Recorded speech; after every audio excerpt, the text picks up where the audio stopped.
Hanya pasrah, ayah Leto Fardana ternyata tak tahu kapan anaknya menikah dengan Ayu Ting Ting.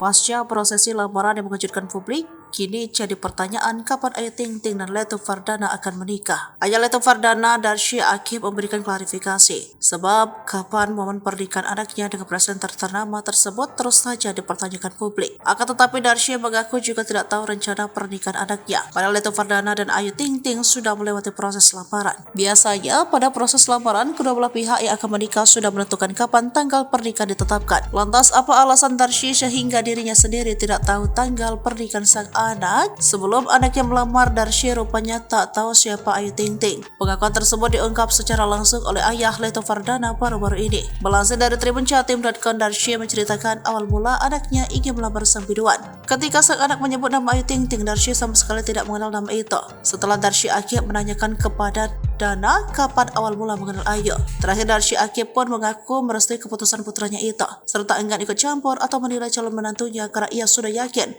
akan keputusan Muhammad Fardana. Saat pernikahan Ayu Ting Ting dan Muhammad Fardana mulai dipertanyakan, Darsya tak tahu secara pasti kapan pernikahan sang anak digelar. Pasalnya sebagai orang tua, Darsya menyerahkan semua pada Ayu Ting Ting dan Muhammad Fardana.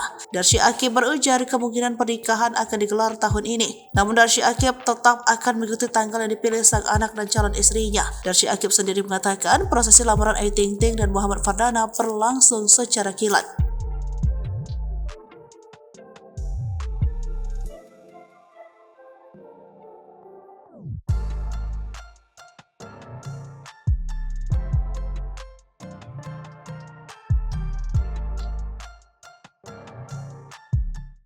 Download Tribun X sekarang, menghadirkan lokal menjadi Indonesia.